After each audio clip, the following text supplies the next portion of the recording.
Bonjour à tous, c'est le petit yaourt. Aujourd'hui on se retrouve pour parler bande dessinée et comics que j'ai emprunté à la bibliothèque. Et comme la dernière fois, je me suis fait plaisir. On va commencer très rapidement avec les séries que j'ai continuées, voire terminées en fait. Voilà, puisque j'ai terminé 3 séries. La première, c'est La Petite Mort, tome 3 par Davy Mourier. Je vous ai déjà parlé du tome 1 et du tome 2 dans de précédentes vidéos, donc je vous mettrai le lien pour aller voir mon avis sur le premier tome de l'autre vidéo. Je vais pas vous refaire le résumé, et puis je vais pas vous dire ce qui se passe dans le tome 3 si vous n'avez jamais lu La Petite Mort. Toujours est-il que j'ai beaucoup aimé cette série. Les 2 premiers tomes étaient vraiment géniaux, c'était vraiment très sympa, très drôle, humour noir, j'ai vraiment bien aimé, les dessins sont top. Ce 3e tome, je l'ai un peu moins aimé, mais c'était quand même cool. En fait, il est juste un peu moins drôle, celui-là, il est un peu plus existentiel peut-être, on pourrait dire. Il y a un 4e tome, je sais pas vraiment si c'est un 4e tome, mais il y a un autre tome qui s'appelle La Petite Morte, mais qui n'est pas à la bibliothèque, donc j'attends. Pareillement, j'ai lu les tomes 3 et 4 de Alizic par Helge Vogt et Hubertus Rufflet. Waouh, j'ai réussi à le dire du premier coup cette fois, bravo. Là encore, je vous avais parlé du tome 1 et du tome 2 dans la dite précédente vidéo dont je vous mettrai encore le lien, vous avez compris quoi. Donc là, j'ai terminé la série puisqu'il y avait donc 4 tomes en tout. Le 3e tome s'appelait Printemps et le 4e tome La Mort. Vraiment un gros coup de cœur pour cette série, j'ai adoré, j'ai beaucoup aimé la fin qui est très bien faite. Les dessins sont magnifiques du début à la fin dans un univers poétique, gothique, romantique, un style très Tim Burton avec des personnages très Tim Burton. Voilà, c'est une bande dessinée qui traite de la mort. C'est glauque mais c'est vraiment, ça fait pas peur, tout le monde peut le lire. De la même façon, j'ai terminé La Marche du Crabe d'Arthur de Pin, je vous en avais parler donc du tome 1, il s'agit donc d'une trilogie, donc là il y a le tome 2 et le tome 3. Tome 2 qui s'appelle L'Empire des Crabes, tome 3 qui s'appelle La Révolution des Crabes. Si vous voulez savoir l'histoire, retournez voir ma vidéo, je vous parle du résumé du tome 1. Là clairement je peux pas vous parler de la suite, sinon ça vous spoilerait. Mais globalement on continue dans l'histoire, il y a encore une bonne fin, la qualité au rendez-vous dans le tome 2 comme dans le tome 3. Les illustrations numériques me plaisent toujours beaucoup. C'était une super série hyper agréable et je compte bien lire Zombilenium très bientôt du même auteur. Et puis en plus il y a le film qui va bientôt sortir aussi, donc voilà. Très bonne série qui sort des sentiers battus, qui sort des thèmes qu'on a l'habitude de lire. Voilà, une BD sur des crabes, super.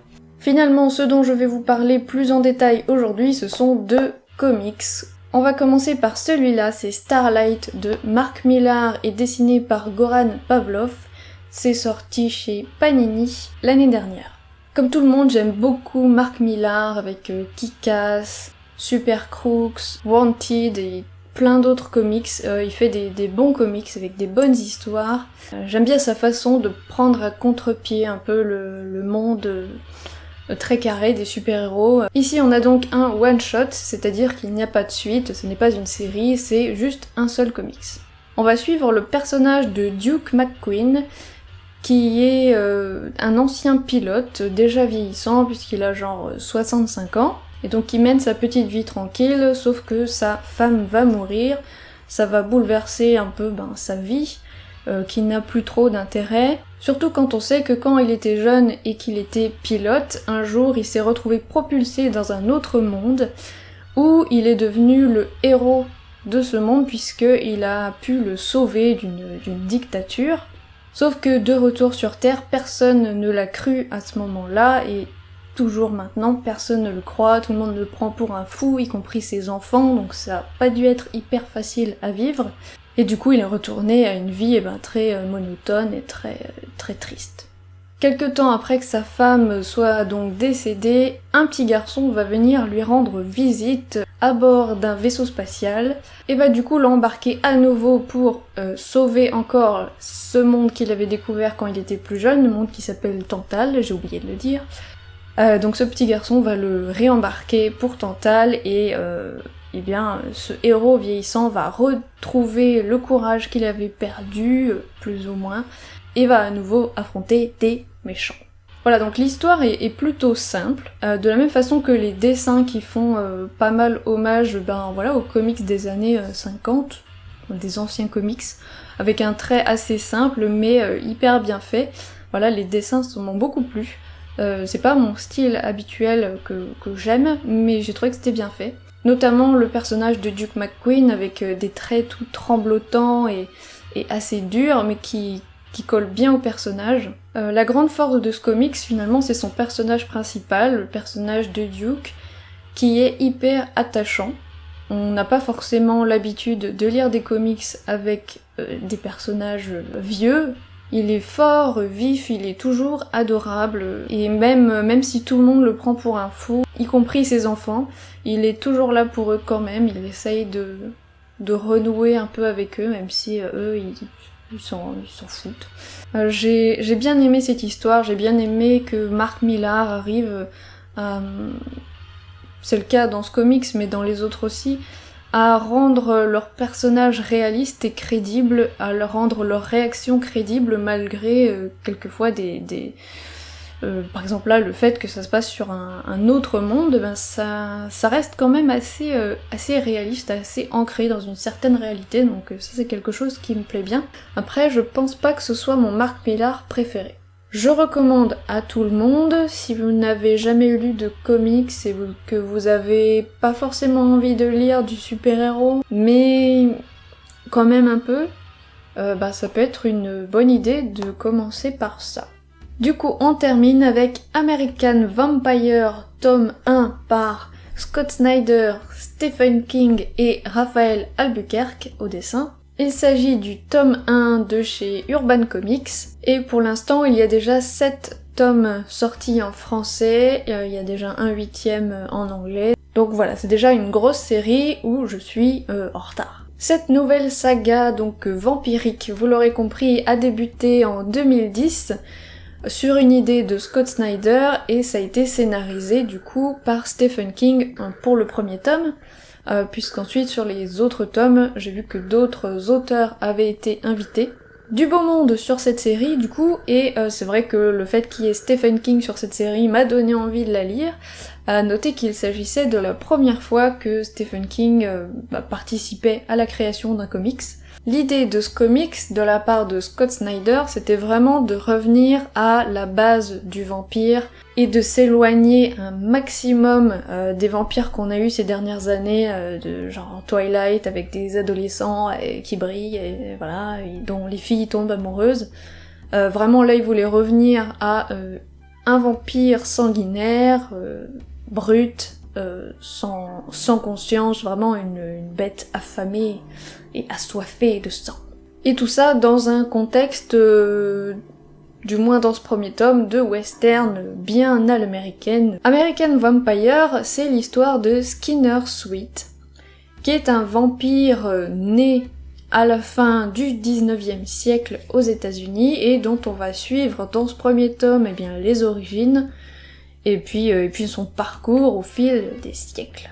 Du coup, ce premier tome débute en 1925, où on va suivre 2 actrices, dont une qui s'appelle Pearl et qui va rencontrer Skinner Sweet sans savoir ce qu'il est.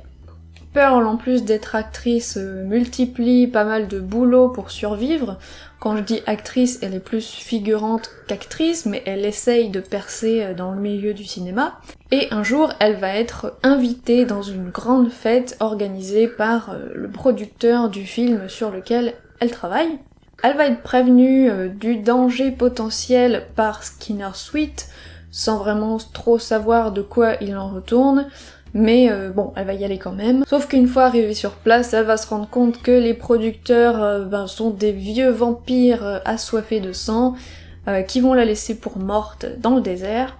Skinner Sweet va la retrouver et va la transformer du coup en vampire également. Je vous spoil pas vraiment, ça se passe vraiment au début de l'histoire, hein. Faut bien que je vous raconte quelque chose.